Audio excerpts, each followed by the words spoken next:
What's up guys, Jeff Cavaliere, AthleanX.com. Today I want to talk about one of the biggest problem areas for guys, and it's the lower chest. A non-defined lower chest or a saggy lower chest. We can fix it, and I'm going to show you 8 exercises here today that are going to allow you to better target this area. But it starts by asking you a question.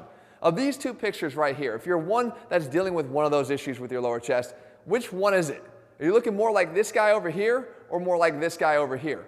Because if you're looking like this guy over here, the first thing you're probably dealing with is an overall high body fat level, which means that your diet is really not in check at all. You need to be much more on point when it comes to your nutrition to be able to drop the lower levels of body fat, to be able to see what you're really working with. I can probably guarantee that this guy, when he does drop down, is still going to be lacking muscular development of the chest, and that's what this guy's dealing with here, because the body fat levels are low enough, but the muscular development is just not there, meaning he does not have this defined line that creates that definitive chest. But we can target this, and then what we have to do is just apply a little bit of anatomy. Now you guys know that on this channel I like to break out the anatomy, and sometimes the muscle markers help us do that. And I've done this on a previous video that I'll link at the end of this for a little bit more in depth. But the key is this. We know that with the pecs themselves, we have a couple options here. We know that the pec is pretty much divided into two main areas, at least from a nerve innervation. We have the sternal area of the pec, which is this whole area of the lower pec here, the whole pec. And then we have up here running off of the clavicle, we have the upper chest fibers here that are separately innervated and can be actually targeted a little bit differently because of that. But more importantly, what I like to say here to keep things nice and simple on this channel is if you follow the fibers, meaning the direction of the fibers, when you go to move your body, then you're going to effectively target that area better. You can contract the area with more focus and attention by following the direction of the fibers. So the upper chest running in this direction out towards the arm would mean that anytime you're bringing your arm up and across your body, you'd be hitting them more effectively. The sternal area of the pec, we notice here, runs from the sternum out towards that same area here on our arm.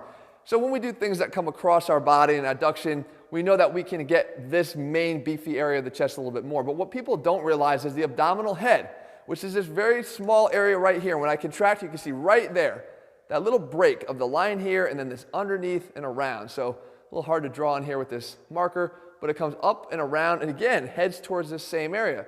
What are the direction of those fibers? Those fibers are running up and out. So if we were to want to work that area more effectively, following those fibers in a consistent manner, we would take our arm from this position and come down and across. From here to here, not from here to here, but here to here. So any exercise that we did that allowed us to replicate that and even add the adduction, which we know the chest is craving, we know we're going to be able to target that area more effectively. Now, the decline bench press is the hallmark exercise that all of us use to try to hit the lower chest. Now, why is that? Well, if you look a little bit more closely, what you might think is actually just pressing away from your body. If you sit up, the angle of your arms is actually not directly perpendicular to your chest, but actually angled downward a little bit. Well, what is that? That downward angle here is doing exactly that. It's following that same direction that we're after. But I'm not going to stop here with the decline bench press, guys. That's something you already know. What I want to do is give you 8 other exercise options to really, really hit this area hard and to get your lower chest looking better than ever. All right, so let's start with another one of the classic lower chest exercises, the dip. Now the dip we should know by now is going to hit that lower chest more effectively because it's actually doing what we just said. The movement of the arm during the exercise is actually following that same movement that we're trying to get to. But we know we can actually make this better. And we call this a dip plus. And what we're doing here is we're not only including another muscle that likes to work with the lower chest, but we're actually angling our body a little bit more appropriately to make sure we're hitting this lower chest area. So it means you're going to angle your body forward, but not too much. Because if we were to go all the way over the top, we're almost turning this into a horizontal push-up, which is going to keep the arms more in this angle here, hitting more of the mid-chest area. But if we get ourselves back up just a little bit, but forward from vertical, now you can see that we actually have our arms following in the same direction that we're supposed to be looking to do. However, I mentioned another muscle we can include here. The serratus can actively be included as well. This muscle right here that likes to work in concert with the lower chest by just doing what we call a plus at the end of every single rep. That means when you get to the top of the dip, you press away. You try to protract your shoulders, get your shoulder blades around your body, push your arms away with your arms straight, and you start to get this muscle to fire up too. You'll feel a much different contraction than you ever have if you've never tried this before. But the combination of both of those elements makes the regular dip not just a good lower chest exercise, but an even better lower chest exercise. Okay, let's stick with the theme of the dips here now and actually do an old-fashioned dip exercise. It's the straight bar dip. Now this is something I was actually doing in my basement as a kid when I had nowhere to do dips in my house. The thing is, it actually is a pretty good variation to allow us to hit our lower chest again. So what we do is we have to hover over the bar, and we have to actually do this to balance on the bar, because you'll see the second you try to execute this exercise, if you're not angled forward appropriately, you're going to feel like you're falling off of the bar backwards. So you have to lean forward a little bit. Well, what it actually does is it actually puts your arms right in that sweet spot of where you want them to be, not to mention a little bit of internal rotation. So when you come to the top of the exercise in a full chest contraction, we know that internal rotation is another element of a full chest contraction. So you kind of have that working in your favor as well. So the straight bar dip, if you haven't tried it, is going to give you not only another dip variation to do, but a little bit of a different feel than the dip we already covered. All right, now I'm going to throw you a curveball, because this exercise people think is for the triceps, but it's actually a poorly performed tricep pushdown. But it becomes an effective lower chest exercise if you do this properly. This is our jackhammer pushdown. Now what we're looking for here is, again, proper execution of an exercise that some people do in a bad way for the tricep. Now look at, again, what's happening with the arms. They're following the same direction that we've been targeting here all along. But I want you to make a couple tweaks. You don't just stand here and move the elbows, right? You're not just bending the elbows and straightening them. Then you're going to be working the triceps a little bit more than you are your chest. Instead, what you want to do is you want to open your chest up by getting your elbows out to the side and let them ride up. So if they stay at the same level here, you're doing it wrong. If they go up and down, then you're doing it right. And what we do is we angle again just a little bit forward over the top of the bar. So when we press down, it almost becomes a very close cousin of that straight bar dip. But again, it becomes another exercise in your arsenal for hitting that lower chest. Okay, this next one here is one that I actually love, and I did an entire video on it. I'll link it again at the end of this video so that you can watch that, because it goes into great detail about why this is so effective. But we're actually doing here what we call a standing cable LC press. I talk about focusing in this video on the elbow, riding high and going low and trying to almost make contact with the sternum here at the end of the exercise. But what we also do is when we get to the top, we just twist a little bit to open up this shoulder, get it into external rotation, so that when we come back and in, we get the internal rotation as that elbow drives towards that lower chest. Again, following the fibers, using science, letting our anatomy dictate the exercise, and making another effective option here when we're trying to hit that lower chest. Now let's take that exercise one step further, because we can actually do better. We can get a little bit more adduction, provided we have access here to a cable machine or maybe a set of bands that we can anchor up to a pull-up bar. But this is the kneeling X press. And what we're looking for here is, again, the two advantages are more adduction, as we can actually cross over our body here through midline, and we can also get a better stretch, because it can allow that arm to drift up even higher and get more of a separation here on this chest muscle from origin to insertion. So that is what we're actually looking for. And if you try this, again, position yourself down on your knees and focus mostly on the angle of your arms, because that is really dictating how effective you're going to be able to hit this lower area and start to get it to respond. Because guys, the problem is you don't have a good mind-muscle connection with this lower chest area. You probably don't even have a good mind-muscle connection with your chest in particular at all. You're probably trying to just press with a lot of heavy weight. Go a little bit lighter here, leave the ego aside, and start aiming for great contractions, one after the next after the next. If you have to do 10 sets of one, I'd rather see you do that than one of 10 crappy ones.